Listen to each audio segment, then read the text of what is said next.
Good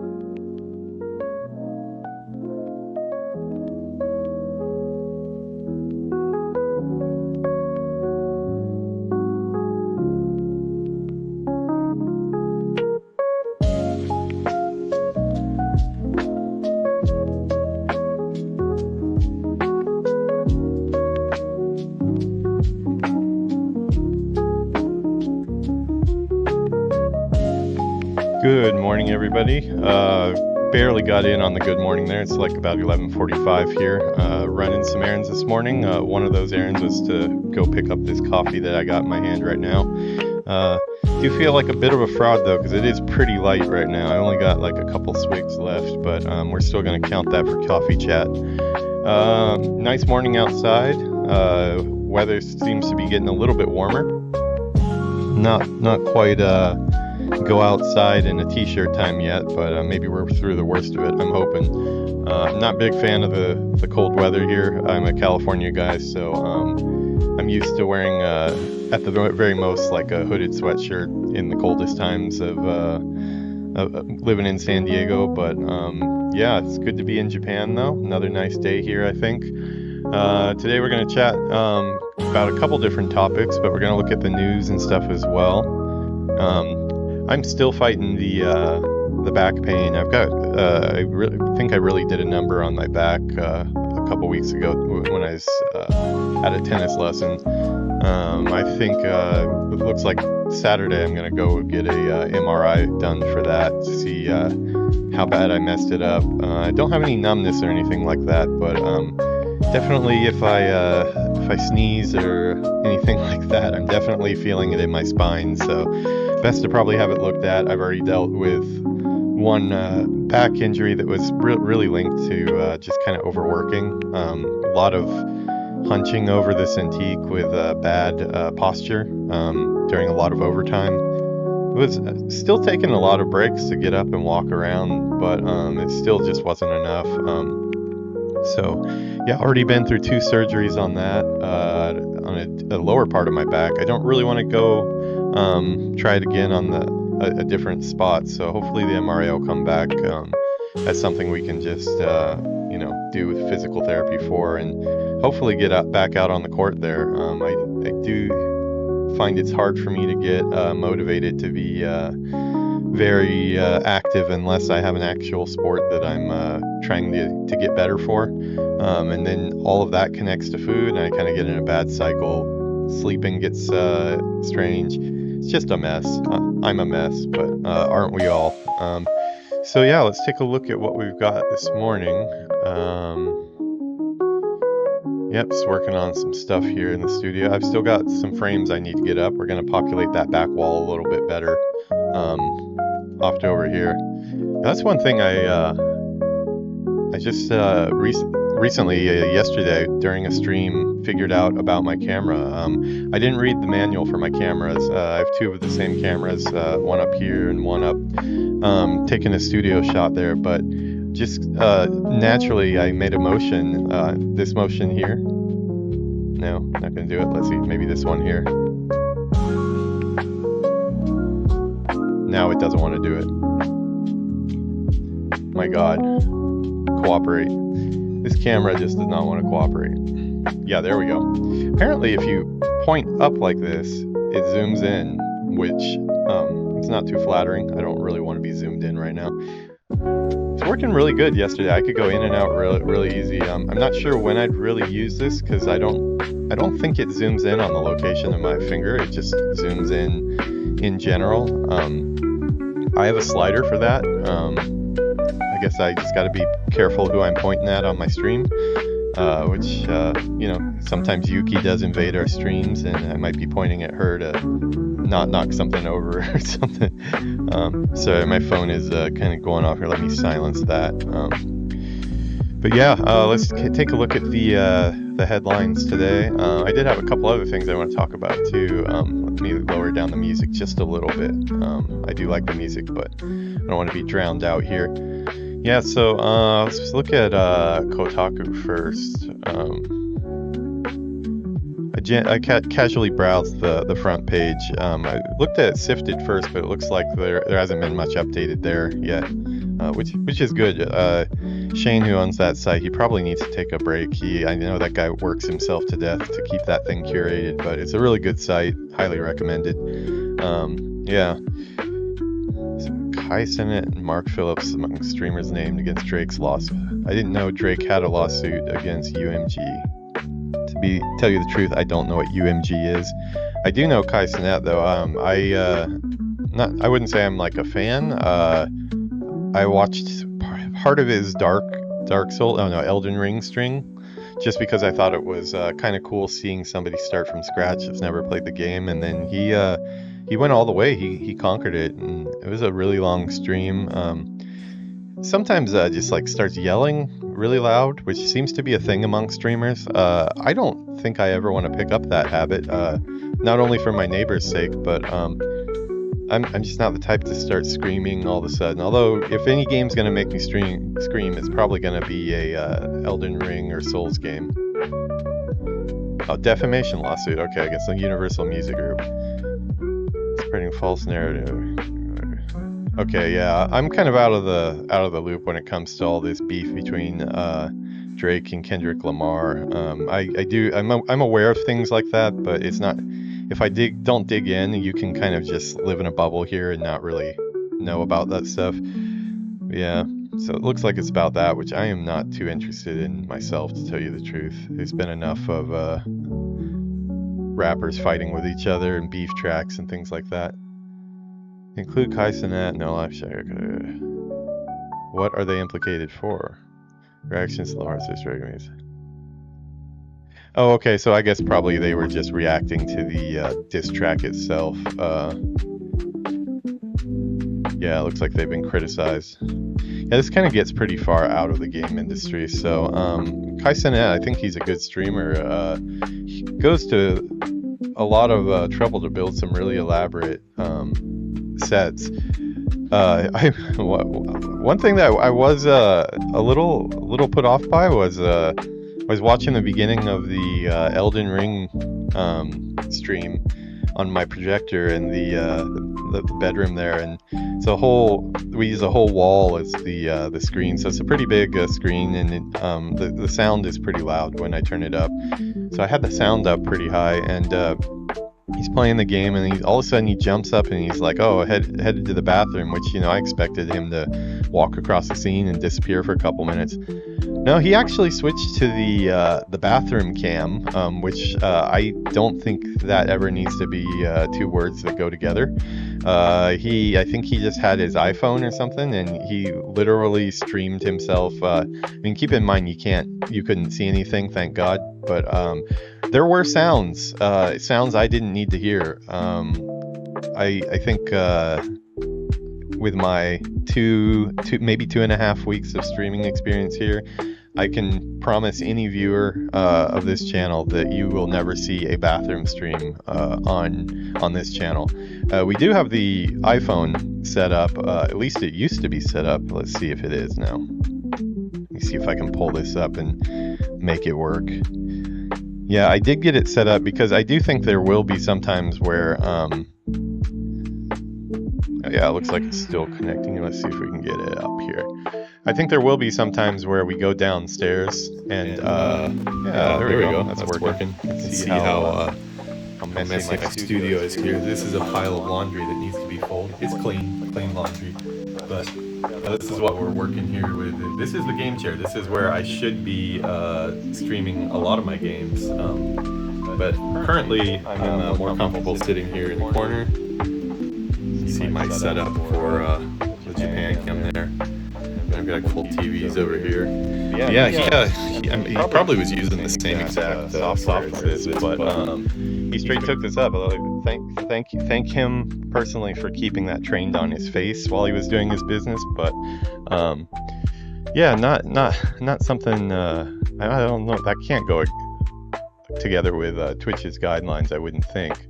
But yeah, Kai Cenat, yeah, it looks like he is just cleaning up, so if he's got any tips for me, I would be more than happy to have a little chat with him. I wish I had access Looks like the Asmongold Elon Musk stuff is still going on. Probably just the same thing that we looked at the other day. Yeah, they're fighting over Path of Exile 2. I kind of want to know if yeah, these type of ads tend to pop up over here in Japan. The smartphone game industry in Japan, I swear probably 90% of it is games like this. I'm not a smartphone game person myself. I only play... Sometimes I'll play a little bit of Speedstorm on there, but yeah, the one thing I'd really like to know is just like, was he actually faking the footage or not? If he wasn't faking the footage, then it just seems like a stupid thing to argue about. Let's not dig deeper there. Oh, Severance. Does that mean we got... Okay. I'm going to be avoiding spoilers myself here, so I'm not going to be scrolling down, but if you are looking forward to Severance's second season like I am, there might be spoilers here. I'm not going to read anything out, but it might pop up on the screen, so if you're into that, look away until I give the okay. I just want to see if it's actually out, because I was not aware that it came out. Okay, a premiere, second season premiere. When did it come out? Okay, so yeah, I'm not going to go too much further, but the takeaway on this is Severance was a really awesome series. It's the one thing... No, let's say two things that I found on the Apple TV subscription, because it seems like every time I do anything in Japan here, a lot of times I have to buy online. I have to buy... There's a couple different cards I have to end up buying being in Japan. It kind of sucks to have to do it this way, but because I'm in Japan, certain things like Xbox, Game Pass, that's been a big one. Sony games, if I'm going to buy something on PS5, I need to go to the US store. I can buy things from the Japanese store. I could just go to like the convenience store here and get a PS5 card for the Japanese PS5 store. And I also can just put my Japanese card into there, but Apple is another one. Certain things you just can't put a Japanese address into it, or at least they've made it so hard that after 30-40 minutes of trying, I just gave up. Xbox was that way. I've tried changing my region, and I've tried doing a bunch of stuff, but when it comes down to payment methods, they always want me to have a US address, which I obviously don't right now. So I have to kind of go the long way around and buy basically like gift cards. I get them online for Apple, for Xbox, and for PS5. PS5 is... Sometimes it does work to just buy the Japanese one and then switch your profile. So like I have two profiles on my PS5. I have my Japan profile, which is hooked up to the Japanese store, and I have my US profile, which is the US store. Obviously, I started with the PS5 in America, so this is this one, at least here. The one in the other room is a Japanese PS5, but I've got it mainly hooked up to the US store, and then every once in a while I go into the Japanese store for something special. But sometimes when you buy it on the Japanese store, it just doesn't give you an option for English. Call of Duty is one of them. Like, it defaults all to Japanese, which despite being fluent in Japanese, I am still not to a fluent level when we come to Chinese characters. So if I'm doing any type of debugging or anything to do with technical things like you find in game settings, I really don't want to have that in Japanese. I'd rather have it in English. And also kind of just I want to turn my brain off from Japanese sometimes. But yeah, every time I get these Apple cards to add credit to my account, so to pay for things like up until recently HBO Max, this is one that sucks too. HBO Max does not exist in Japan. We don't have HBO. Some of the shows do come across to like Amazon Prime, I believe, but it's hit and miss on that. But there is a lot of HBO shows that I want to watch. I'm really into House of the Dragon. Back in the day, I was into Westworld, which I think they've removed from their catalog now. But I've been subscribing to HBO Max for the last couple of years, and just tried to log in the other day with a valid membership that I had. Of course, I have to go through VPN here since they're not in Japan yet, and they've figured it out now. They say that they don't support people in this region, and I'm just kind of screwed. Which I have to find, less amicable ways to find those shows, which I still can find them. I am a man of culture, so I can. I have read the Seven Seas back in my early days, where I used to, download a bunch of music, and never did games. Not because of any respect for the game industry or anything, which at that time I was just a kid, so I hadn't worked in the game industry yet.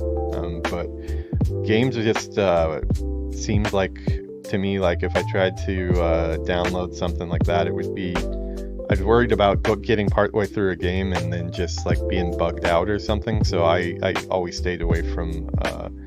We won't use the P word, but finding games online. One thing that I never did get into, but I did get quite a bit of music and movies and things like that back in the day on LimeWire and Kazaa and things like that. Yeah, it's just a shame that like they don't offer us a good way to just pay for those services, because I'm here in Japan. I would like to watch HBO. I'm willing to pay for HBO, but apparently they don't want me. So I wanted to watch the second season of Tokyo Vice, which had dropped and I wasn't aware about. But yeah, it will get watched regardless. Getting back, this is what I do. I tend to go on these tracks, and this might actually segue nicely into a topic I want to slightly brush up in later in this chat here. But I do tend to go on these tangents and kind of they're all organized in my mind, and I usually do get back to the source, but sometimes it takes a little time, so bear with me on that. But as I was saying, let's not activate the camera with my hands here. I get every time you get one of these Apple cards, they usually give you a couple months free of Apple TV. I guess it's probably not too popular because they haven't had a lot of shows on there. But they give you a couple free months, and I did watch Severance season 1, which I was really, really into. I won't be like good at explaining, I don't think, but basically the gist of it is it's a world where you can you can sign a contract with a company and agree that when you go to work and basically walk through the work door and the security point, from that point on, your brain is basically severed. It belongs to the company, and what you do from the 9 to 5, you have no recollection at all. And then, if you're on the outside world part of this, you walk in, scan your badge, and then the next thing you know, you're walking out. You have no memory of anything that happened. It's basically like you get to live a life where you don't feel like you worked at all, and it's an optional thing. I guess it's kind of got a controversial thing in that world, but yeah, it's about just the story of a guy that signed up for this program, and a lot of stuff that does happen after that is really cool. Highly recommend it, and it looks like season 2 is now out, so I would try catching up. If you do get your Apple TV turned on just for this, they do have a lot of free trials, so you could probably binge it all. It's pretty short. I'd also recommend the Benjamin Franklin show. I haven't finished it yet, but Michael Douglas is in it as Benjamin Franklin's been really good so far. I like period pieces. A lot of the places, because it's all about the story of when he went to France to try to get their help in the American Revolution, and how he went about that. And a lot of the French locations, it was like, I remember that part from Assassin's Creed Unity. I remember climbing up that tower there, and like so many locations. Just a credit to how well the Assassin's Creed Unity has stood up over the years for recreating Paris during the French Revolution. I do think that game is kind of having a little bit of a renaissance as far as people's opinion on it. It came out the same day that the other one, which was kind of like an expansion to Black Flag, the one where you play as a Templar. Name is escaping me right now, but you get to play as I believe it was Conrad. Might be wrong on that, but the first time you get to play a Templar character in that time period, and yeah, both games came out on the same day. It was the next gen version, and the other one was last gen. They've since both been released on current hardware and things, but yes, Assassin's Creed Unity just got really panned for all the crazy facial stuff that broke and had nightmare fuel characters on screen with their eyeballs popping out and stuff, and it just shows kind of how some bugs in the game that, you know, probably could have and should have been fixed before release can go a long way in damaging the reputation of the game, because I played it quite a bit after that. I think I probably saw the original stories of how busted it was and was like, okay, I've already bought it because I'm a big Assassin's Creed fan, but I'm going to put it on the back burner. And when I got around to it, I had a lot of fun with it. I thought it was really cool. Like I said, I'm more of an environmental tourist when it comes to those games, though, so the environment for me is the main character. What's up, sad boy? Yeah, I'm definitely on my normal not looking at chat spree. I think it's probably worse in the morning when I haven't had my coffee yet. Still got a little bit of it left to go. I should be waking up here pretty soon, though, I would think. But yeah, Severance Season 2 is out. I would highly recommend that. Really good show. And Benjamin Franklin. Those are probably the only things I could find on Apple TV that I wanted to play. Let's see, what else do we got here? Far Cry 3. Far Cry 3. Is there a remaster? I'm not. Okay, it looks like they're just adding Steam achievements and such. I do like the Far Cry games, but I've got so many other games I need to play. I don't think I'm going to be going back into the catalog. I left off at would have been Far Cry 5 probably. But the one where you're in America and you're fighting the cult. I did play the expansion to that too, though, which was really cool. We actually did a map for that. We did a couple maps actually. We did specifically our team in Ubisoft Osaka. We worked on the I only know the internal name. It was called Waterfront. It's basically where the what are they called? Pull it up off here. What is the cult in Far Cry 5? Oh, the Highwaymen. Yeah. Look at that. I'm waking up. I might actually start looking at my chat too. Yeah, the Highwaymen. We had a Highwaymen map that, they had a lot of the pink and green spray paint. They're mostly wearing like biker gear. The not like Hell's Angels, but like Japanese style motorcycles or whatever, and all the padding that you wear for that with guns. Kind of a cool aesthetic. We did a map for that. A lot of spray paint everywhere. Turned out pretty good. I think it was in the base game, but there was also another map done, not by us. We worked on that one with the waterfront map with San Francisco. It was mainly a San Francisco map, but then a bunch of our people were called in to help, so we did quite a bit of work on the environments for that. And also our character guy, he did a lot of the skins and stuff for the Highwaymen. But yeah, Far Cry. Yeah, I've heard. I think Far Cry 6, which we also had an Xdefiant map for. Yeah, that map went through a lot of changes. It was originally that was a Washington Monument map. It's crazy how things like that happen in development. I think the map turned out really good. We had one of our guys did the vistas for it, like the far away mountains and trees and all that stuff that you do, non-playable areas. But that was mainly a San Francisco map. It was like I said, it was first Washington Monument from the Division. And during that time, we did a lot in Osaka for that map. was coming along really good. It was a cool map. I can't quite remember why there was this shift. I think it was about just scaling back on the division and kind of trying to get more franchises into the game.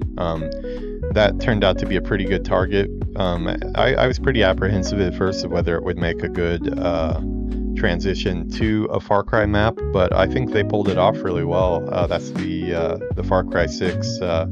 Can't remember the map name, but the one that is where is it? It's not Cuba. It's somewhere in South America. Yeah. Really cool map though, but it's crazy because if I look at it, I can still see the bones of the Washington Monument map. If you look hard enough, you might be able to figure out where the monument might have been originally. But yeah, we did a lot of play testing on it. It was going pretty good. It was pretty much a finished map, but they did go back and totally revamp it. It would be cool if we could see the first one too.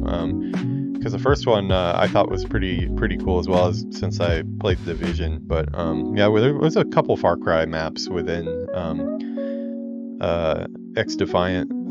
I think Xdefiant is probably pulled down now. Let me check off screen here. Let's see. Xdefiant close dates.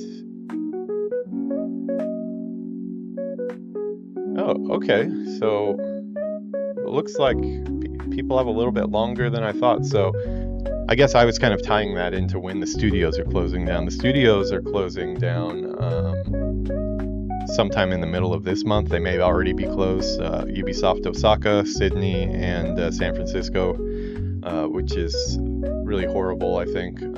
But we're not going to talk about that right now. Yeah, it looks like you guys have until June 3rd. I do have it, actually have it on my PS5. I believe it's a situation where if you downloaded it once while it was out, you can still download it and you still have access to it until June 3rd. But I might have heard on a podcast or something that if you haven't downloaded it ever, you're just barred from downloading it. I don't know if they're going to change that, since there have been some YouTube videos recently where they kind of try to, I wouldn't say get the game to come back. It's definitely not coming back, and I have no info on that, no inside info. I'm just my feeling is it's probably going to be walked away from, and Ubisoft will probably try to sell to Tencent, is what I would think. But yeah, if you have downloaded it before, it looks like it will be around till June 3rd. Check out that Far Cry 6 map. You might be able to see the bones of a Washington Monument map that it used to be in there. See if you can figure out maybe where the Washington Monument Tower used to be before it was transitioned into a Far Cry 6 map. Yeah, maybe we'll do that on stream. I do have it on PS5. Probably have to be a little bit careful about how much I go into detail on certain parts of the map and things like that. But yeah, that might be fun. Maybe we'll do that. But yeah, as I was saying, I tend to, when I go into story time, I get my brain gets on all these different tangents, and then I usually try to bring it back around. But that might link up to one of the other things that I wanted to talk about today. It'll be the final topic of the day. But yeah, was checking the numbers on this, and it looks like it was like about 20,000 jobs that were lost last year in the game industry, which it's already a pretty tough industry just because of all the crunch, which I think people are more aware of it, and studios do. They kind of have to take that into account and try to avoid things like that. But I mean, there's definitely still a lot of situations where you are, it's not said that you need to come in on the weekend, but it's highly implied. Anytime you see food in the kitchen and orders being made, or if you're being asked what your dinner order is, they're probably expecting that you're going to be doing some overtime that day, and it is kind of hard to be that one guy leaving. I have tried to do that before. I have tried to kind of get that work-life balance, and for a short time, at least try to get home in a decent time. I had a long drive at the time, so it did cause me to leave a little bit earlier than other people, and I think in the end that might have come back to kind of bite me in the ass a bit when it was layoff time. Yeah, but yeah, a lot of layoffs going on last year. I think they hit 20,000 or something. This isn't a channel where we're going to be doing fact checking, and it wouldn't go to me for your information on this stuff. This is just one guy's opinion, but a lot of it's already a tough industry, and I think I saw this article this morning. It's a little bit older article, but it did pop up in my feed. It was like May of last year. Just the mental health challenges that we have in the game industry. It's a really good read. It's on looks like kokugames.com. You can pause the video later if you want and check that out. I would not only this article, but I'd probably dig into it a little bit deeper. It is a real problem, I think, at least among my circle of friends and acquaintances right now. The sheer number of people that right now that are out of work, looking for work, and this goes into in here that the kind of the standard for most companies, is about 3 months or so of severance if you get lucky. There's a lot of places where they aren't nice and they just kick you out and don't give you anything. But 3 months can be about the norm, I would say. But as they talk about here, that you get 3 months severance, and usually it takes about 3 months to find a new job, which I would say is pretty accurate. Of course, it goes by your own experience and things, but even with my experience, it takes an average of about 3 months or so to find a new gig, just because paperwork is slow. Interviews are usually done once a week. Game industry jobs, you go through probably 3-4 rounds of interviews. Usually that's kind of the average. Anything less than that is probably not a good thing for the company. So it does take quite a while to get through it, and then you got the issues of you get into a new job, and then the paycheck doesn't come for a while. You get in, and you still got to wait about a month and a half till you actually get paid. And everybody has different financial problems and things like that, but I think unless you're a millionaire and doing really well, not working for just even 1 to 2 months can be a really big challenge to keep afloat. So the stresses that come with that, it's already a high stress industry where you're kind of tying your own destiny to how good the game you're shipping is, because as everybody knows, a lot of companies base whether you get a bonus or not off of your Metacritic. That's very widely known. But bonuses are bonuses. That's something that is great to get, but it's not the same as just losing all of your income.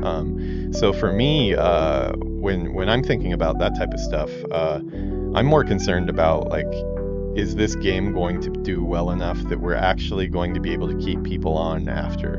Because that's how companies do. They get really big to fill the needs of a project, and then project ships or goes gold, and it's like, okay, time to shrink up. And I know some companies have tried to combat that a bit by the live service model, which is kind of just like an endless churning machine that you would think at first that might solve the problem, and now the jobs remain. But the fact of the matter is the live service games just haven't been hitting the way the corporate people thought they would. For investors and shareholders are not too happy with how live service games have been doing, where you get games like Concord and things like that, which I believe it was up on the PS5 store for like not even a week before it was pulled and canceled. The studio has since been shut down. For me, I'm more worried about what headcount is going to be at the end of a project. And you think about that stuff during development. It's constantly in your brain, because we have to go where the jobs are. We don't have the luxury of staying in our hometowns and taking work there, because like a lot of people where they come from, there are no studios. This seemed like we were headed in a really good direction after COVID with the move to remote work. There was a lot of companies kind of even as COVID was winding down, switching to a model where it's like, hey, you can move wherever you want. There were a few restrictions on states, at least in the U.S., on where you could move, but there were a lot of options to move to places that had cheaper rent, or just to be closer to family, which was really exciting. I was really happy that the game industry seemed to be going in that direction, but it does seem like we're kind of creeping back now to more of the higher ups thinking that we do need to be in the office. And after so many years of working from home and seeing the benefits that you have, work-life balance when you're at home, less busy work. I find it easy to run projects and maps and things like that remotely, and as long as communication is the key. You have to stay in probably more. The communication has to be more often and more in depth than it might be if you can just walk over to somebody's desk and tap on their shoulder. And I do miss the meeting people face to face, but hybrid situations I think are pretty good, where you could do remote, and if you're in the area, at least come into the office. But that does kind of how's it going, Merc Duck? Nice to see you there. Just talking about industry woes again, remote work, things like that. I've been remote for the past 6 or 7 years, so I'm really stuck in the remote work now. It's not to say I wouldn't go into an office. When I was at NetEase, I was going into an office once a week. I'd go in on Thursdays and meet with Japanese developers. It was kind of a high stress Thursday. You have to dress up a little bit, go into office. Of course, all the stuff I'm doing here is all in Japanese, and working in Japan to me feels kind of like a new game plus for game development, because game development is already so hard. There's so many things that can go wrong.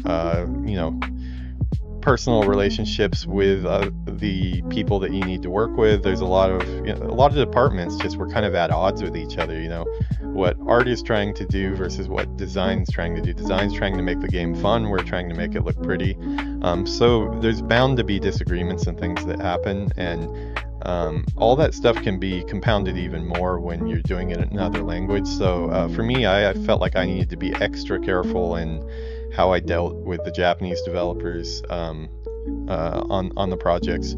It was definitely a really cool opportunity, but the stress level was also there. So it's just, we get stressed from so many different areas that, mental health is bound to be an issue in the games industry. And I know quite a few friends in the game industry who do see somebody regularly and are medicated.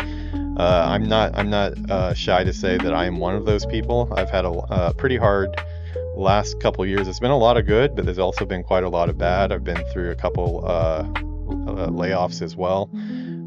So I do think it's something that's kind of getting overlooked. I wish there was more support from the actual game companies, especially after a layoff, because I do have a lot of people in my LinkedIn feed right now that just seem to be kind of, they're looking for a job, but they don't know where to look. They might have burned through all of their resources. A lot of people in Japan, especially on the Japan team here, they can't really move to, going back to America or something like that's not an option, because not only do they not have a visa, but they don't speak the language. So they are kind of stuck in the Japanese gaming industry. And when you have so many people dumped all at once, it does make problems. But another thing that does led to a lot of my decision to actually seek help for some of the depression and things like that go along with a lot of the stress of game development. is there's things very specific to Japan. A lot of people probably don't know about in the West, but there's a thing where the labor laws here are definitely far better than they are in America. We are much more protected in Japan. You can't really just fire somebody for no reason just because shareholders are not happy or something like that. You have to show a real reason that the company has to make this choice. It's kind of like a last ditch effort that you have to prove in a court if you're going to let people go. One way around that, though, is you can just close the whole company, which is what happened with Ubisoft Osaka. They just whole studio shut down. That, I guess, counts as a good reason for layoffs. So I have heard people were pretty well, I can't say pretty well, but at least they got the average of what people get in that situation. So it definitely could have been worse. Could have been better though too, from what I hear. I left Ubisoft 2 years ago, so I dodged that one barely. But yeah, it's that constant fear of when am I going to, everything's connected to our jobs. Especially when you go to work in the game industry, you need to go to the hubs where game development is happening. Me from San Diego, I had to go to Los Angeles. Los Angeles opportunities kind of dried up there after I'd shipped a couple games. I had an opportunity to go up to Seattle to work with Microsoft, so there I am moving to Seattle. And before that, I had to move to San Francisco, from LA to San Francisco. I was there for about 4 years, then back to LA again for another game. Hit another layoff there, so kind of had to step out of the industry a bit to work. I was working in AI driving. I was the one artist on a team of about 20 engineers for a company called RoboRace that was doing F1 cars that are AI controlled, and I was like the one artist, so I didn't really have much in common with anybody on the team. We were very friendly, but I definitely couldn't get into their chats about all the things that they were doing to the car with on the engineering side. I was kind of the guy in the back that was just like, hey, what art do you need from me, And that one, it was a really long drive too. I was living in Santa Clarita and I had to drive to Santa Monica, not every day, but like 3 days a week to be in office. So yeah, it's your job is, after that it was coming to Japan, and part of the reason I came to Japan was just because I felt like it's more stable here. The labor laws are less likely, there's still that thinking in Japan, at least among older people, that when you choose a job right after college, that's your company for life and they will take care of you. They're invested in you, you're invested in them, and you don't move companies. But that's slowly changing here too, with the younger generation. But our laws are quite a bit better, but there's a thing that is very Japanese that has been going on in the game industry and other industries as well, where it's called isolation, where because they don't have a good reason to fire you, they instead isolate you. And this is not anything about Ubisoft Osaka. Ubisoft Osaka did not have this practice. They, from everything I heard, they were pretty trying really hard to do well up until the end. Secondhand information, but this is not a Ubisoft Osaka story. But yeah, there's isolation where they kind of just they can't fire you, and usually this is for people who work on site. So what they do is they put you in a room, and I can probably get a picture. I've actually seen one of the real rooms before funny enough, I saw it in a interview that I went to, which I think it was out of use. It was no longer something that they did in practice, so it had kind of been repurposed, but it was very obvious what it was. Let me see if I can see isolation room in Japan. The banishment room, that's what it's called. That's such a horrible term. Okay, yeah, this is it right here. Banishment room, also known as chasing out room or boredom room. A modern employee exit manager strategy whereby the employees are transferred to another department where they are assigned meaningless work until they become disheartened and resign. Since the resignation is voluntary, the employee would not be eligible for certain benefits. I might just add in here something like stock options or something like that. I may have some experience with that. Things like that might be taken away. Other employees, they're not allowed to talk to you. The legality and ethicality? Yeah, I think I got that right, like the third or fourth time. Ethicality of the practice is questionable and may be construed as constructive dismissal in some regions. Yeah, so they have these rooms. I don't know if they have a picture. Yeah, I wanted to find a picture of it. See if they have a... Yeah, this goes pretty closely with the hikikomori thing in Japan, where the youngsters stay in their room and never leave. Yeah, not really seeing one here. It's really easy to explain, though. It's basically, think of a room that, it looks like Bandai Namco accused of using expulsion rooms. Yeah. Let's see if we can find one.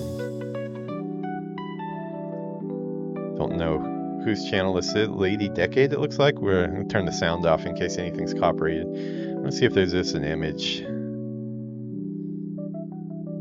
It looks like we're zooming in on suspects here. And it doesn't look like they have any pictures, but yes, think of a really small room that has no computer or anything. Okay, yeah, nothing on there. Yeah, no internet connection even. You're stuck in the room, and you're expected to do whatever meaningless work they give you, or they don't give you any work at all, and they just kind of wait for you to leave. It's kind of like, I think that maybe that's what they were touching on in the, what was that, HBO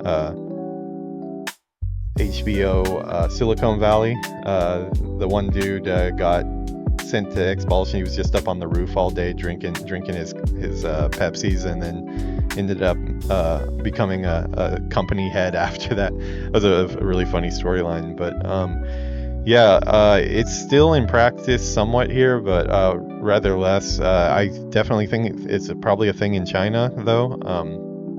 But the mental hurdles you face when you're stuck in a situation like that, just trying to figure out what to do. I've been through this before, but luckily I wasn't on site. I was working remotely, so I was ignored. I was pressured to leave the position that I was in. I did have rather intimidating meetings where things got very unhappy, we'll say. It started out as very, very cordial, but quickly de-escalated. And yeah, it took, the whole process for me was probably about 6 months or so of dealing with this. And at first it sounds great because they're not being remote. They weren't giving me any work to do, but at the same time, I knew that my job was in jeopardy. There was the weekly meetings to be pressured, and with a company that will remain nameless here. But yeah, it was a very, very hard thing to go through, and that's kind of was the final straw for me, where I kind of realized a couple of years ago that I probably just needed to go at least talk to somebody.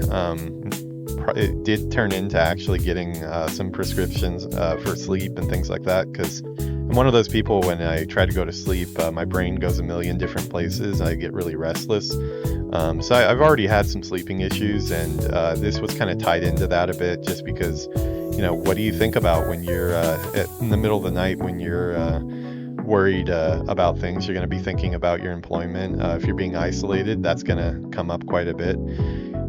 So yeah, it's a horrible practice, and I think right now a lot of people probably need some help. Getting help here in Japan, while our labor laws are great, when it comes to mental health, we're really far behind. Luckily, I have a really good therapist who realizes that I'm American and I'm used to a different standard of mental mental health care. And usually I think it's kind of like you go there, you get your medicine, and then you leave every month. But I actually have sessions about once a month. We talk about what's going on. But I have found it really helpful. I don't think it's something that we should be ashamed of.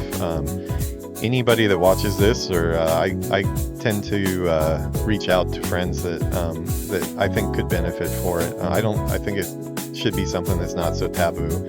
Everybody needs a little help sometimes. I can't say it's fixed the problem, but it has definitely helped. So yeah, another dark coffee chat. They don't always have to be dark, but once again, I got pulled into some headlines this morning. Maybe that's something I need to bring up with my therapist. Maybe I need to be more positive about things. But getting back to channel stuff. So last night we did a couple of different games. We did Disney Speedstorm for the first time in about a week and a half or so. It was a little bit of a chore to get back into it because since I've only been at this for 2 weeks, the skill level increase on learning the different tools available to me, like OBS and some of the software that I've been using to generate some of our channel images. The growth is really, really strong. I think I'm seeing a big up in the quality of the videos, but all that means is the next time I go back to a game like Disney Speedstorm that I haven't touched in about a week or so, I look at all the channel graphics and I look at everything and I'm like, this isn't acceptable. I need to up the quality on this. So that usually ends up me going back and spending most of the day working on stuff for that. I still do have my 9 to 5 as well, so I have meetings that pop up with that. It is kind of a situation though where outside of meetings I don't really have anything I'm supposed to be doing, so it gives me a little bit more freedom than most people have, which I'm very thankful for. But yeah, did some reworks on that stuff for most of the day, but yeah, nighttime I was pretty much done updating most of that stuff. Did 1 hour stream on Disney Speedstorm, did about an hour and a half stream with my buddy Villainous. That's his game name. He is an IRL friend though, I try my hardest not to say his first name but when we're playing, but it does pop up every now and then. I don't think that's enough to get doxxed or anything like that. I don't think anybody's even really watching us right now, so it's probably okay, but I will use his game name wherever I can. So yeah, we played some with Villainous last night. We're doing our Void Elf playthrough because we've unlocked the Void Elves now. Decided to go the Outland route. Right now in World of Warcraft, you can kind of just play wherever you want. They have this time walking feature built in that basically you go to the time walking character and she casts time magic on you, and you can go back to say, hey, I want to play the Burning Crusade expansion back from, like 2007 or whatever it was, and the game world pretty much for the most part shifts to the 2007 version of Burning Crusade, and they have level adjustments, so wherever you go you're going to get quests and experience up to your level till level 70 anyways. After that you're on your own. But yeah, we chose to go through Outland, one place that is on my road to Lore Master series. I still need to get Lore Master of Outland, so we got that.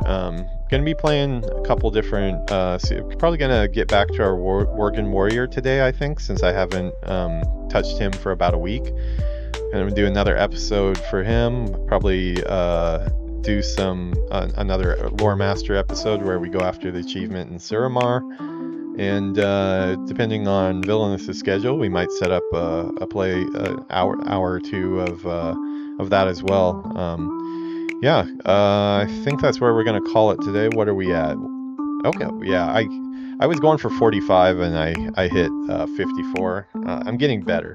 Sometimes I go a bit over, but I think today was like kind of a topic that I've definitely had some experience with myself. Anybody that sees this, assuming that, because all this is going up on YouTube, eventually I'm hoping it might be a channel people actually go to. I haven't been promoting it yet just because it's not populated. I've only put one test video up, but Maybe I'll get some of that done today. I do need to do some portfolio stuff today for my 3D stuff. My old website got destroyed, and I have to switch over to ArtStation, and all the file sizes and picture sizes and things are different, so I need to make some stuff for that too. Busy. Yeah, but if anybody sees this and they want to reach out and just chat about some of the topics I brushed on today, as far as mental health, how to deal with certain situations you might come across in the game industry, or that if you're just looking for work and need some connections or anything like that, I'm always down to help as well, or at least give good advice, what I consider good advice anyways. I think we're gonna wrap it up. Let's see what's going on outside. Yep, still looking nice out. We did have some rain last night, so yeah, we were streaming some. I had to bring the Japan cam in because it looked like it was gonna possibly start getting wet. I don't need a wet iPad Pro. Let's see, the forecast said there might be snow later in the week. It might have changed already, but I'm rooting for snow. I love snow. I want to see snow. I want to see this whole area turn white at least once. So I'm hoping for that. Probably everybody else is hoping for the opposite. Oh, in Yuki news, Yuki dropped off her report today, her final report for all of college at Osaka University. So she's not done, but the biggest thing that has been taking her time and keeping her off stream, looks like we got through it. And I think she's we just dropped it off this morning, drove over there, dropped off the paper. I think she ended up with like 38 pages for her final report. Funny thing, she's you might think that she's studying English or something like that, since she recently passed the Aiken, which is the Japanese English testing, the official Japanese English testing test, and there's different levels, and she got to EQ, which means there is no higher. She got the very highest for that she can get. She's done with that. That pretty much guarantees her a job in translating for foreign dignitaries, or things with the government, which is really cool to have in her back pocket. She's still thinking to be a 3D artist, but yeah, she's feeling pretty happy to have that in. Her major is Swahili, which is kind of out of left field. I asked her why she picked Swahili, and she really doesn't have an answer. She was like, it was there. I'd already been studying English in high school for so long that I was kind of tired of it and wanted something to do a different language, and that just turned out to be what she picked. So for the last 4 years, I've been hearing a lot of Swahili being recited downstairs. Apparently, Hakuna Matata is Swahili, so it's good to know that people doing The Lion King were checking their cultural references there.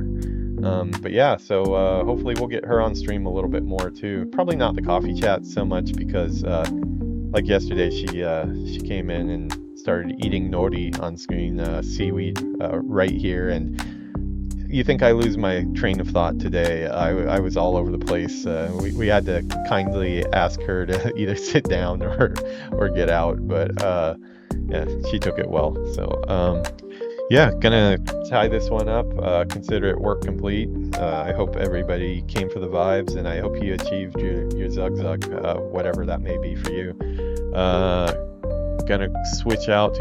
Just been playing with a lot of these graphics recently, so this is another one. Man, I really need to edit that back photo.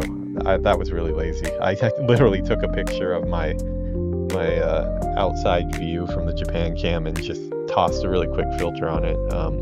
I probably should go over and actually paint over the top of that to try to at least make it look like the World of Warcraft content, but maybe we'll save that for when we have some more time. But yeah, gonna call this one here. Hope everybody has a good day. Hope you had your coffee. Villainous, if you're still in chat, I will hit you up later to see if you want to do some games. Probably be my nighttime, if so, today. I do have some stuff I want to take care of during the day. But yeah, everybody have a good day. I will talk to you later. Peace out.